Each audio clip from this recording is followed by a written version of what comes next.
The silence that had fallen over the town was unnatural in its depth, a void so complete it pressed on Tom's chest like a physical weight.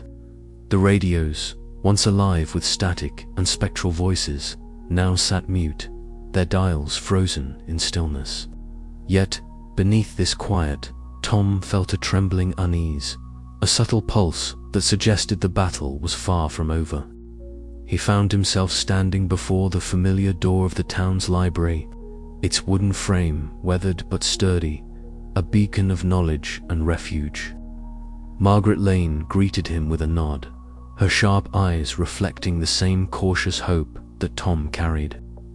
Inside, the air was thick with the scent of aged paper and dust, the quiet only broken by the steady ticking of an old clock mounted on the far wall. "It's too quiet," Tom whispered, his voice barely more than a breath, almost like the calm before a storm. Margaret nodded slowly, pulling a worn volume from the shelf.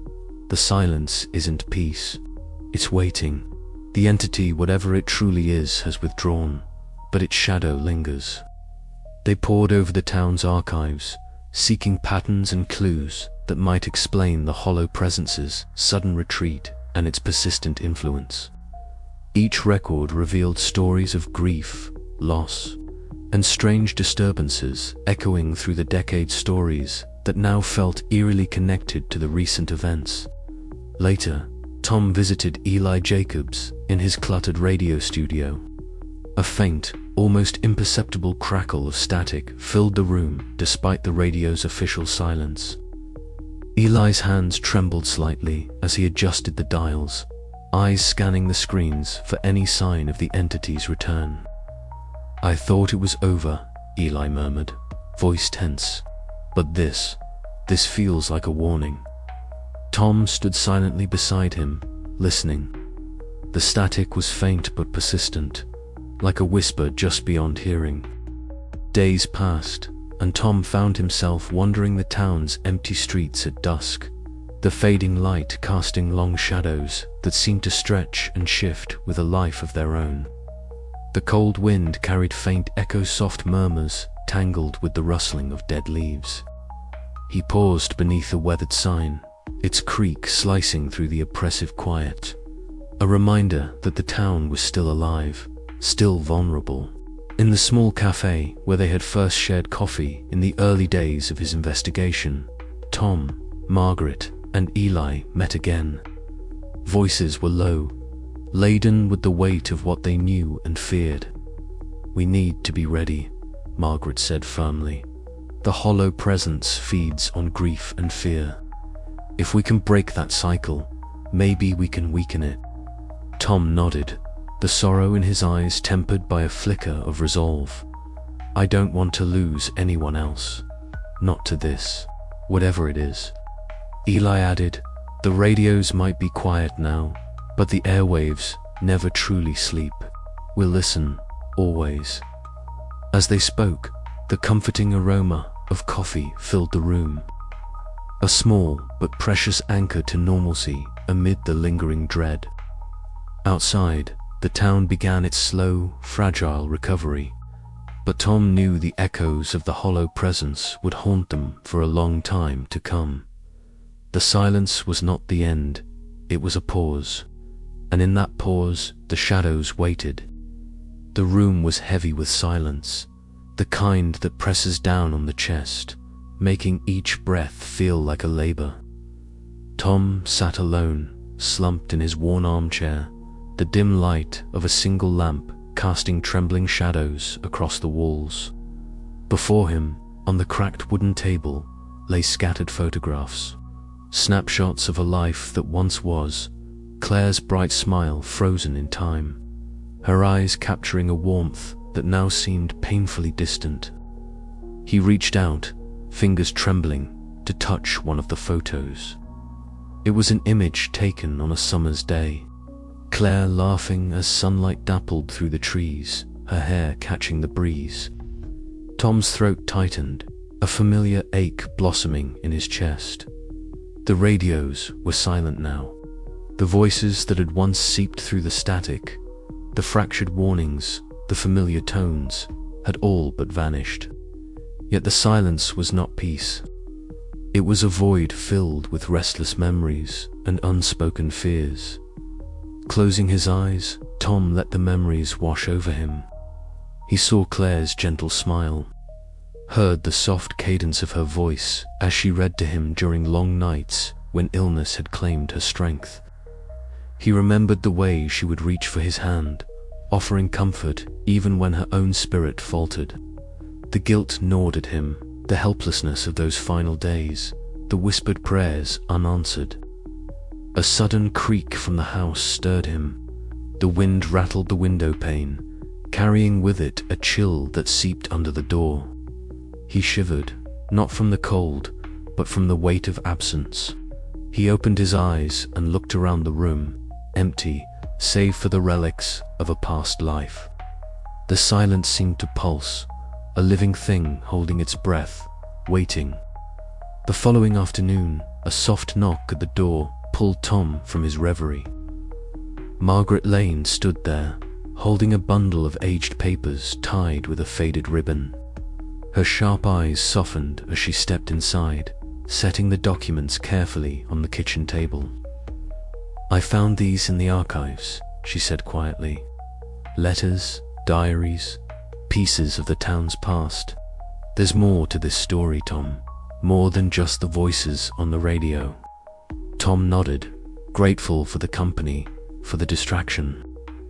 Together, they spread the papers out, the afternoon sun filtering through the curtains, casting a warm glow over their shared endeavor. As they sifted through faded ink and fragile pages, fragments of history came alive. Stories of loss, of inexplicable disappearances, of grief that clung to the very air of the town. "It's a cycle," Margaret murmured.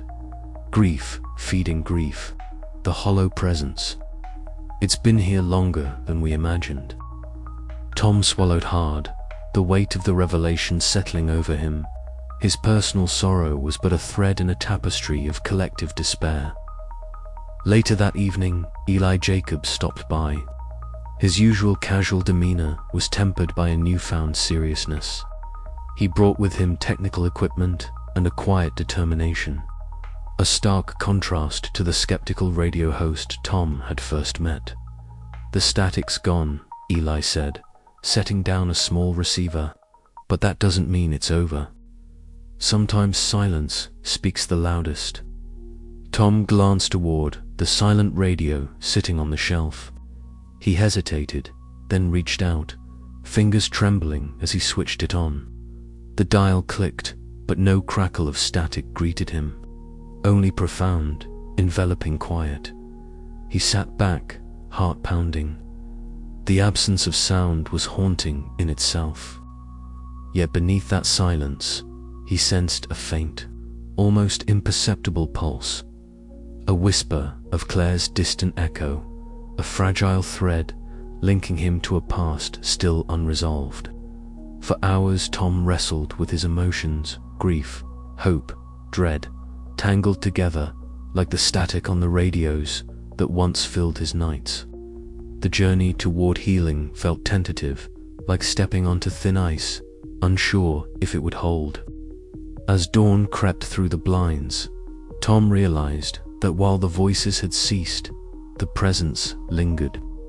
The boundary between past and present, life and death, was fragile but enduring. He would carry the weight of loss with him, but perhaps now, for the first time in a long while, there was space to breathe, to remember without being consumed.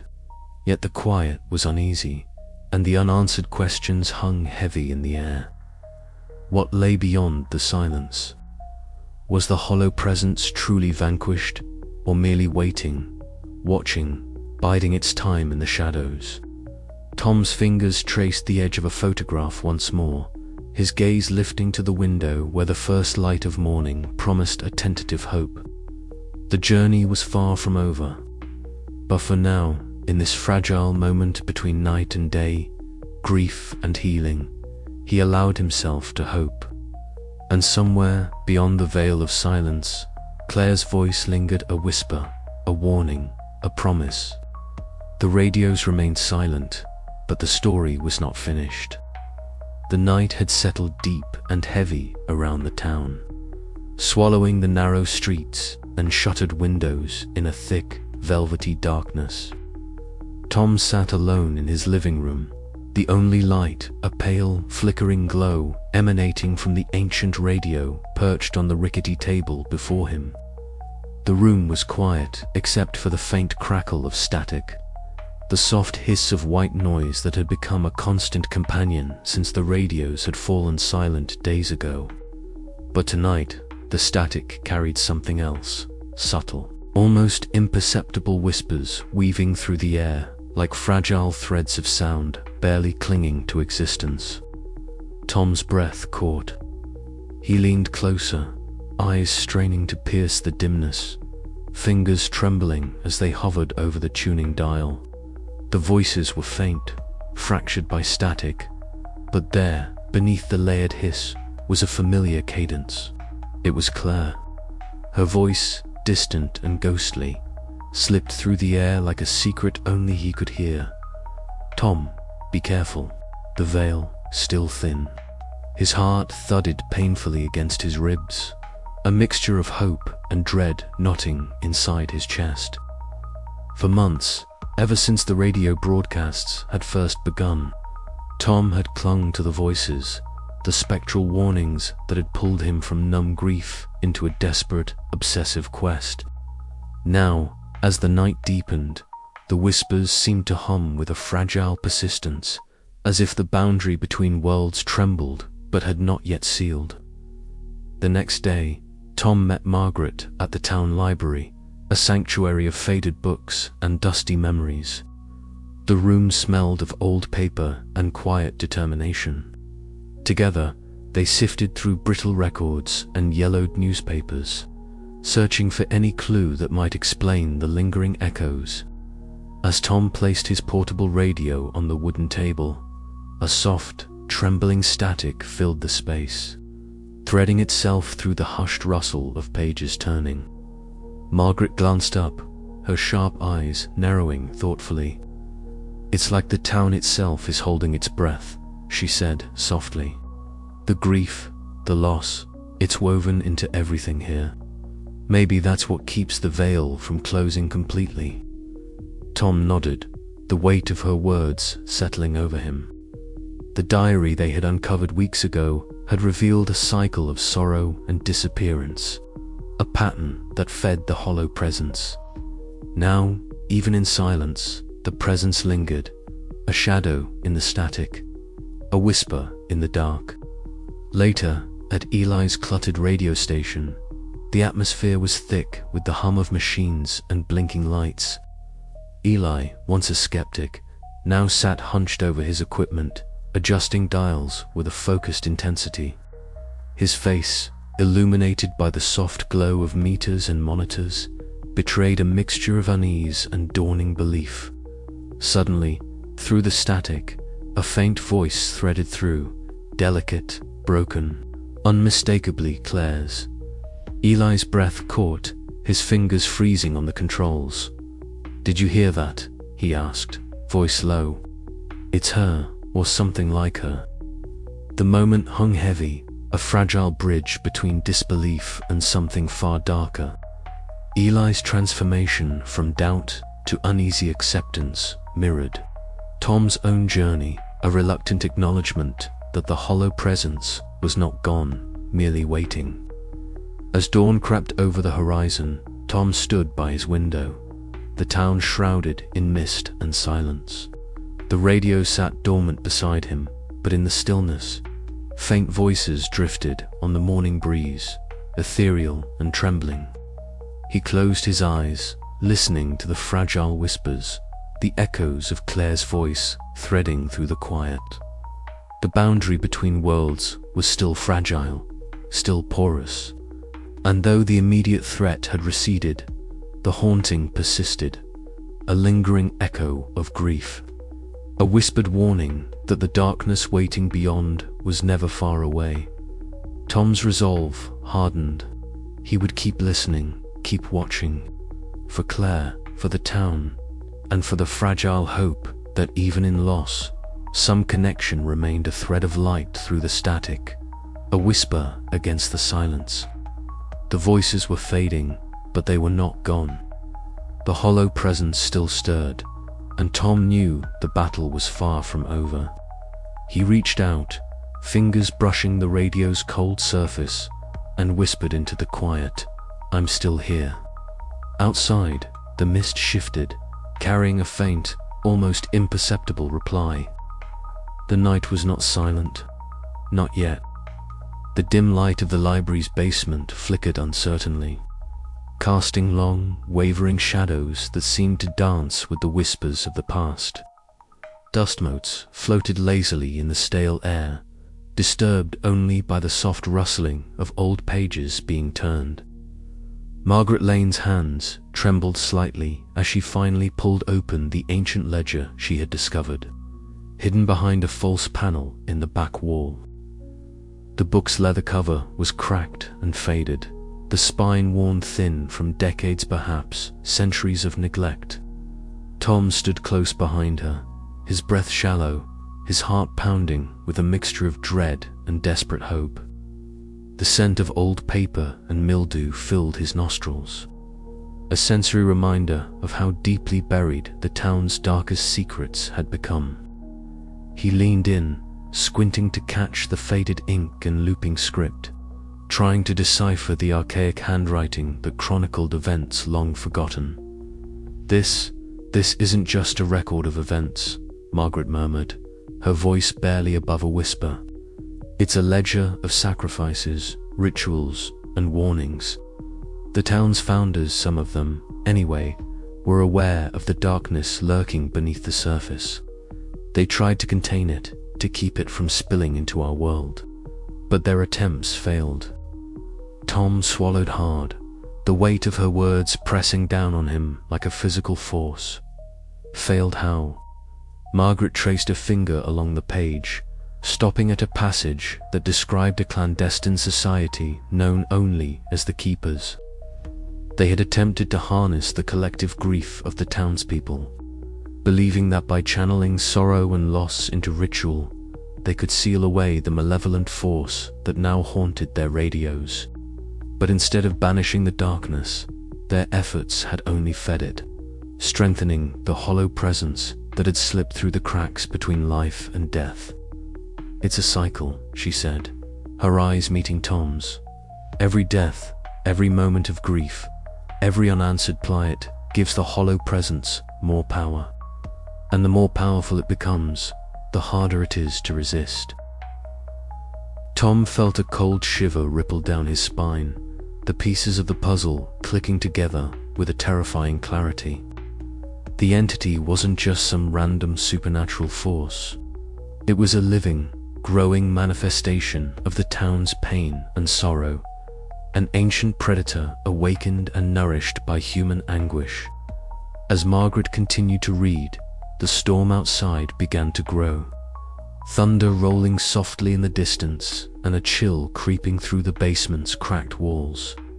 The flickering light above them struggled against the gathering darkness, as if the very air was charged with an ominous energy. "We've been fighting a losing battle," Tom whispered, his voice thick with emotion. "But now that we know the truth, maybe we can find a way to break the cycle." Margaret nodded slowly, closing the ledger with a decisive snap. "It won't be easy. The history is full of failed attempts, and each time the hollow presence grows stronger. But understanding its nature is the first step." Later, as the sun dipped below the horizon, painting the sky with bruised shades of orange and purple, Tom and Margaret found themselves standing in the fading light of the old town square. The bare branches of the trees stretched out like skeletal hands against the darkening sky, and the silence between them was heavy with the weight of their discovery. "The hollow presence feeds on grief," Margaret said softly, her breath visible in the cooling air. "That means if we can find a way to heal, to let go, we might starve it. But how? Tom asked, his voice cracking. "How do you make a town forget its pain?" "You don't," she replied. "You face it. You confront the sorrow, the fear, the loss together. Otherwise, it will keep coming back." Tom's gaze drifted to the quiet streets, the homes dark and still, as if holding their breath. The radios were silent now, but the absence of sound was no comfort. He knew the peace was fragile, a temporary lull in a storm that was far from over. Back in Margaret's study, the room was cluttered with notes, newspaper clippings, and the ledger now resting unopened on the desk. The faint hum of the town settled outside the window, the quiet punctuated only by the distant call of a night bird. Tom stared out at the streetlights, their halos blurred by a thin mist rising from the ground. The radio sat silent on the desk, its dials frozen, its speaker mute. Yet Tom felt the restless echo of voices in the stillness, the faintest trace of Claire's voice lingering at the edge of hearing. The knowledge they had uncovered both comforted and terrified him. The battle was no longer just about saving himself or his town, it was about breaking a cycle that had bound generations in sorrow and darkness. As the night deepened, Tom's thoughts spiraled through memories and possibilities, fears and hopes. The weight of the town's secrets settled on his shoulders, heavy but not unbearable. He was no longer alone in this fight. Margaret's calm presence, her fierce determination, gave him a sliver of light in the encroaching shadows. But the question remained, how to confront a force that thrived on grief itself. How to sever the tether that bound the living to the dead, to the hollow presence and its insatiable hunger.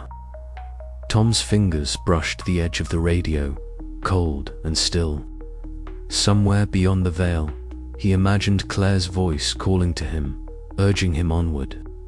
The road ahead was uncertain and perilous, but he had to walk it, for her, for the town, for himself. And as the first drops of rain began to patter against the window pane, the silence held its breath, waiting for the next move in a game that had been played for far too long. The secret was out. Now, the real fight could begin. The shadows had begun to seep into my waking hours, no longer content to lurk at the edges of night. They whispered, stretched, and twisted in ways that made the familiar world feel perilously strange. I would sit in the quiet of my living room, the old radio crackling with its usual static, and feel the air thick and thick with some unseen presence that bent light and sound around it. It was as if the very fabric of reality had loosened, and in the gaps, the hollow presence prowled. I could no longer tell when I was truly alone. The lines between memory and hallucination blurred. Sometimes I saw Claire's face in the flickering shadows cast by street lamps, her soft smile both a balm and a torment. Other times, her voice came through the radio, fractured and distant, calling my name with a tenderness that shattered my resolve. Each morning, I woke to a world that felt less real, the colors muted, sounds muffled as if filtered through a veil. The townsfolk seemed to notice the change too. Margaret, ever the steady anchor, met me in the library one overcast afternoon. Her sharp eyes softened with concern as I recounted the growing disturbances in my perception. The historical records we pored over took on new weight each tragedy, each disappearance, a thread in the tapestry of sorrow that fed the entity lurking in our midst. "Tom," Margaret said quietly, "you're carrying more than just grief. This entity, whatever it is, it feeds on the cracks in our reality. We have to find a way to seal those cracks before it consumes more of us." Eli, once a skeptic, had become an uneasy believer. His technical expertise was invaluable, but even he admitted the limits of science in explaining the phenomena. The radios sometimes emitted bursts of static that defied explanation, voices layering over each other in a cacophony of despair and warning. One evening, walking home beneath a bruised sky, the streetlights flickered and the shadows lengthened unnaturally. The silence between sounds stretched taut until I thought it might snap. A faint chorus of voices drifted on the wind, indistinct but unmistakably human. I quickened my pace, the sense of being watched prickling my skin. Back inside, the radio crackled to life without warning. Claire's voice emerged from the static, a fragile thread of sound that wove through the chaos. "Tom," she whispered, "the veil thins. Beware the shadows that hunger." A cold breath from the darkness brushed my neck. I spun around, heart pounding, but saw only the familiar outlines of my home distorted by the moonlight. Yet the feeling lingered, an invisible weight pressing down on my chest. Sleep became a battleground. Dreams and waking moments collided in a disorienting dance. Faces from the past appeared in the periphery of vision. Voices echoed from empty rooms, and the radio's static was a constant companion. I found myself talking aloud to the empty air, desperate for a response that never came. Despite the torment, a stubborn flame of determination burned within me. The town needed protection, and I was the only one who had glimpsed the true extent of the threat. But the cost was high. My mind frayed at the edges, each day a struggle to hold on to sanity. Margaret and Eli became my lifeline, anchors to the world I feared slipping away. We continued our research, seeking patterns, signs, anything that would give us an edge against the encroaching darkness. The diary entries revealed cycles of grief and loss that fed the entity, a parasitic force thriving on sorrow. "It's not just about stopping it," Eli said one night, eyes weary from hours of monitoring the radios. "We have to understand it." Understanding felt like chasing shadows, but it was all we had. As days passed, the line between protector and victim blurred. The hollow presence was no longer a distant threat. It was entwined with every breath I took, every shadow that flickered at the edge of vision. And yet, in the depths of the static, Claire's voice remained an anchor in the storm. Her warnings grew more urgent, a reminder that the battle was far from over. I steeled myself for the unknown, aware that the shadows were watching, waiting for me to falter. The unseen shadows had become a part of me, and the question was no longer if I would break, but when. Until then, I would fight. For Claire, for the town, for the fragile line between life and death that I was sworn to guard. But as I lay awake, the radio silent for a rare moment, I wondered if the line was already gone, and if the darkness had claimed me long ago. The night stretched on, thick with possibility and peril. Somewhere beyond the veil, the hollow presence waited. And so did I. The shadows were no longer just around me, they were inside me. The night was unusually still, the kind of quiet that presses against your ears and makes every small sound feel amplified. Tom sat motionless in his dimly lit living room, the weight of months of grief and fear settling like a stone in his chest. His fingers rested lightly on the worn radio's dial, a device that had become both his tether and his torment since Claire's death.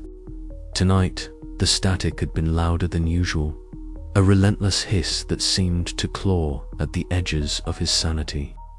Then, through the crackling interference, a voice emerged, faint, yet unmistakably hers. "Tom, listen carefully." Claire's voice whispered, fragile but urgent. "The boundary, it's breaking again. You must be ready, it's not over." The room seemed to shrink around him, shadows stretching and contracting as if breathing with the warning. Tom's breath caught in his throat, his heart pounding a frantic rhythm against his ribs. Every fiber of his being screamed to reach out, to respond, but all he could do was listen. The voice faded, swallowed by static once more, leaving behind a silence heavier than before. He leaned back, eyes closed, the echo of her words reverberating in his mind. This was no longer just a message from beyond. It was a summons, a final plea that he could not ignore. The fragile barrier between worlds, so easily disturbed by grief and fear, was weakening once again. And this time, the consequences would be dire. Morning found Tom at the local library, seated across from Margaret and Eli in the cramped back room where town records and radio equipment cluttered every surface. Margaret's sharp eyes scanned the brittle, yellowed diary, her fingers tracing faded entries that spoke of past tragedies eerily similar to their own. Eli, headphones around his neck, adjusted dials and checked frequencies, his skepticism replaced by a cautious belief. "It's happening again," Margaret said quietly, her voice tinged with worry. "The cycle repeats. The hollow presence feeds on grief, and the town's sorrow only makes it stronger." Eli nodded, tapping a few keys on his laptop. "If Claire's warning is true, we need to understand how to contain it, or at least prepare for what's coming." Tom listened, absorbing their words like a man bracing for a storm. The knowledge was a double-edged sword, comforting in its clarity, terrifying in its implications. He realized that his role was no longer just about seeking answers or clinging to memories. He was now a guardian, a barrier between the living and the encroaching darkness. That evening, Tom wandered the mist-laden streets of the town, the cold air biting at his skin, his breath forming small clouds in the fading light. The familiar silence of the sleeping town was broken only by a distant crackling, errant radio signal, flickering through the fog like a ghostly heartbeat. Each step Tom took felt weighted, as though the ground beneath him trembled with unseen forces. He stopped beneath a flickering street lamp and closed his eyes, recalling Claire's voice, the urgency in her tone. The pain of loss was still raw, but beneath it now lay a steely resolve. He was no longer just a broken man haunted by memories. He was a sentinel standing watch at the fragile boundary between two worlds. Returning home, Tom sat once more by the radio. The device, silent for hours, suddenly burst to life with a burst of static before Claire's voice returned, clearer than before. "Remember, Tom," she said softly, "the line is thin. Protect those you love. Do not let the darkness cross." And then, silence. The radio fell into an oppressive quiet, leaving Tom alone with the weight of the moment. The room felt colder, the shadows deeper. Yet within him burned a cautious hope, a determination forged from grief and love. The fight was far from over. As he stared into the darkness, Tom knew this was only the beginning of a new chapter, one where he must confront not only the hollow presence, but also the depths of his own fear and sorrow. The final warning had been given, and he was ready to face whatever came next. The radios may be silent now, but the echoes of the past and the promise of the future hummed quietly beneath the surface, waiting for the moment they would rise again. The boundary was fragile, but Tom Harper was no longer a man broken by loss. He was a guardian standing watch alone, haunted but unyielding, and the night held its breath. The old radio sat in the corner of the living room, its wooden casing dulled by years of neglect, the dial glowing faintly in the shadows. Tom Harper had not paid it much mind since Claire's passing 6 months ago. It had become little more than a relic, a background fixture in the hollow silence that filled the house. But that night, the static that usually accompanied his restless nights took on a different quality. He was drawn to it, his fingers twitching with an urgency he could neither understand nor resist. The air hummed with an uneasy energy as he turned the dial slowly, the needle jittering erratically across the frequency band. At first, There was nothing but the familiar hiss and crackle of white noise, a sound that had become strangely comforting in its constancy.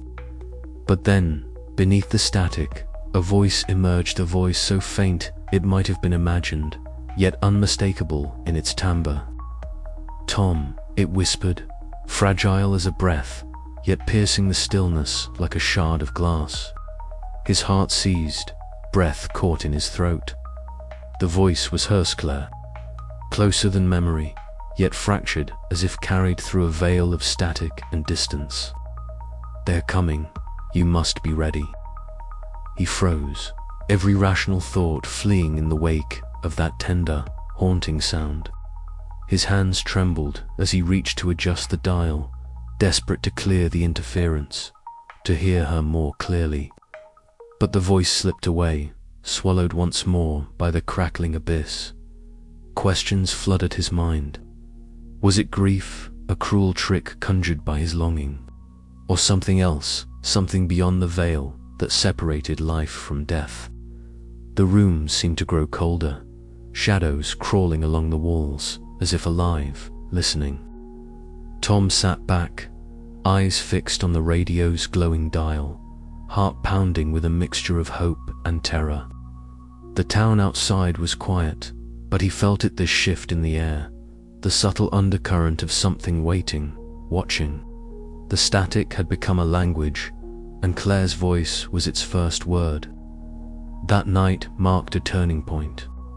The fragile whisper from beyond the grave ignited a desperate hope within him, pulling him from the depths of his sorrow and into a world where the boundaries between the living and the dead blurred, and the radio's whispered secrets no one was meant to hear. He was no longer alone, but the warning lingered. They were coming, and he had no idea what it meant. As he sat in the dark, the static whispered on, carrying voices both familiar and unknown, weaving a tapestry of grief, dread, and the faintest glimmer of hope. His journey had begun.